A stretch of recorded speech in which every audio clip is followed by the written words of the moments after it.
Hi, I'm Gail and welcome back to Gail's Low Carb Recipe Ideas, and my blog is lowcarbrecipe.ideas.com. Today we're going to make a low carb Gingersnap cookie. Now I have not tried this recipe yet, so we're going to do it together. And I got the recipe from Dr. Gundry. He sends me emails all the time, and every once in a while he'll throw in a recipe. And the last one, I think it was the chocolate cake in the cup to microwave, and it's absolutely delicious. So I'm praying that this one's really good. I don't get paid anything from Dr. Gundry. I just want to share with you that I love a lot of his products. And one of the products that I use is a prebiotic, which is really awesome, and Primal Plants, which is really awesome, and I use all his facial creams. I love them, totally love them. They just do amazing things. They make my face so smooth, and I just thought I'd share that with you because I am using his recipe, and he's got some pretty good stuff. Anyway, let's get started, and we're going to make this low-carb Gingersnap cookie. The first thing we're going to do is put in a 1/4 cup, which is 55 grams of salted butter. Now he is using unsalted, and he's using grass-fed French or Italian butter, or you could use coconut oil. Well, I'm going to use salted butter in this case, and it's melted.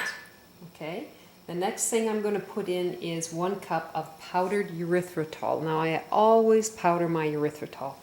As soon as I buy it in bulk, I'm putting it in the food processor and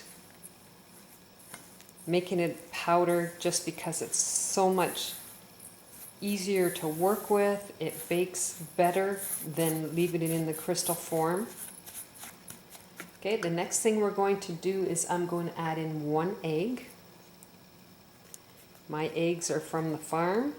I'm glad I kind of stocked up because I'm not even sure if I can get them right at the moment since we're homeward bound, and I hope everybody is being healthy, staying healthy, enjoying your family. Oh gosh, it's been a crazy world right now, and I just pray that everybody's safe.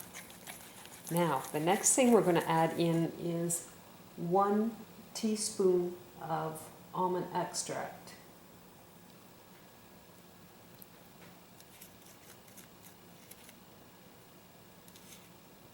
And we're going to add in some fresh ginger. Now, it's 2 teaspoons of, it's 1 teaspoon of minced ginger. And I buy my ginger already in the jar. It's just so much of a pain to be trying to grate it. I just do not enjoy trying to grate it. It's such a mess as far as I'm concerned, and just seems like too much effort. So I'm going to just mix this all up. I'm going to set it aside, and we're going to work with our dry ingredients. That's mixed well. Okay, so now I'm going to get another bowl, and I'm probably going to be totally confused as to which spice is which because a lot of them look the same. So the first thing I'm going to do is I'm going to put in 2 cups of almond flour, which is 192 grams. That was an easy one. I'm only going to put in 1/8 of a teaspoon of salt because I put in salted butter. Okay, the next thing we're going to add in is a teaspoon of baking soda.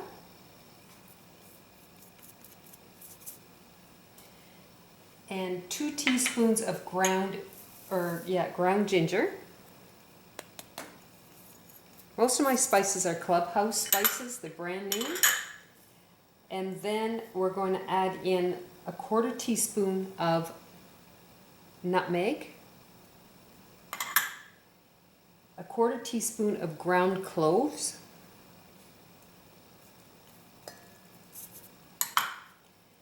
a 1/4 teaspoon of ground cinnamon, and a 1/4 teaspoon of ground allspice. See, I left a little bit of the cinnamon in the thing. Okay, we're just going to mix this all together.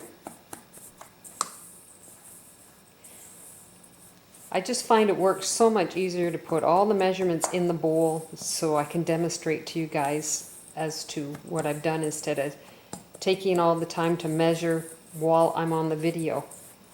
Just so I can see if I can make our videos a little shorter and then still come up with an amazing product. Okay, I get this all mixed, and then we're going to add in the wet ingredients.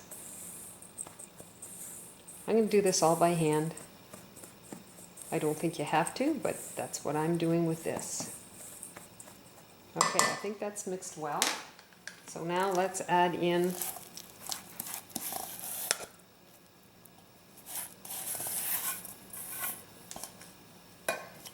it's quite thick. See if I can get it all cleaned up here. There we go. Okay, let's mix this all up. Might take me a couple of minutes here, so I'm going to work on this. Now, I've decided I'm going to use my hand. I'm a hands-on girl as well, just so I can really make sure I've got it mixed nice. The spatula doesn't totally do the trick.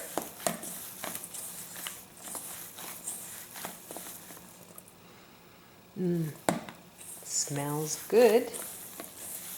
I hope we get some really good result from this. Okay, now I think we've got that mixed really well. Now we're going to put them on the cookie sheet. I like using my silicone mats when I do my baking. Nothing sticks. I just absolutely love them. So I'm going to put a silicone mat on the baking tray here. Now, my daughter bought me this for Christmas. I haven't used it yet. Hopefully I can make it work properly first time round. They always say they're so great.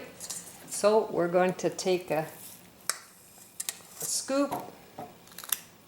Look at that. Ew, that is so much easier than me rolling. I quite like it.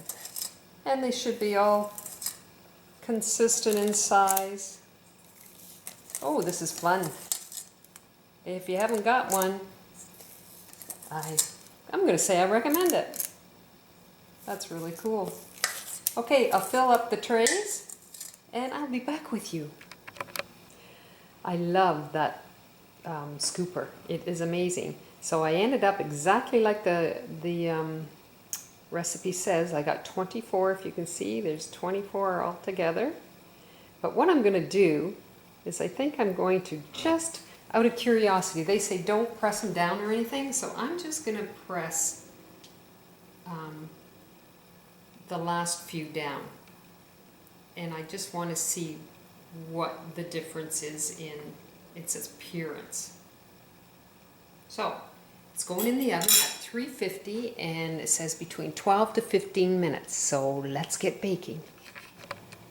The first batch just came out of the oven. They look lovely, and that was 14 minutes. I timed it 12 and then I added a couple more minutes on there. So here are my low carb Gingersnap cookies. Now, the ones that I pressed down, I left them in for 14 minutes and they got dark on me. But we're going to take a bite and you can see what the difference is. And this is the one I just scooped with my little scooper and didn't press them down.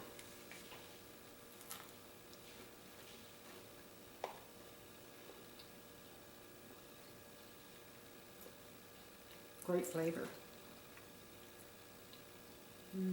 Really nice flavor. Now, I always thought Gingersnap cookies were hard and crispy. These aren't hard and crispy, so I think I just call them ginger cookies. And I do get the flavor of the erythritol, like the cooling sensation. I quite like it. It's crunchy on the outside and soft on the inside. Very good. Really, really like it. So now we're going to do the one that I pressed down and it got a little darker.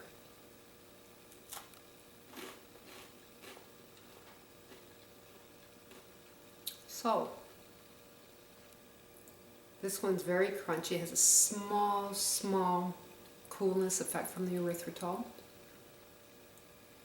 It's very good. It's quite crunchy compared to the other. So I guess it depends on how long you bake it. Really good.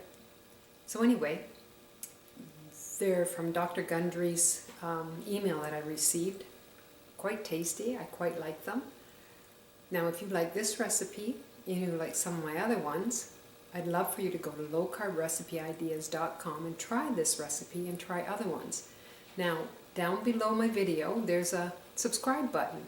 If you could subscribe, that would be awesome, and like my video, that would be awesome.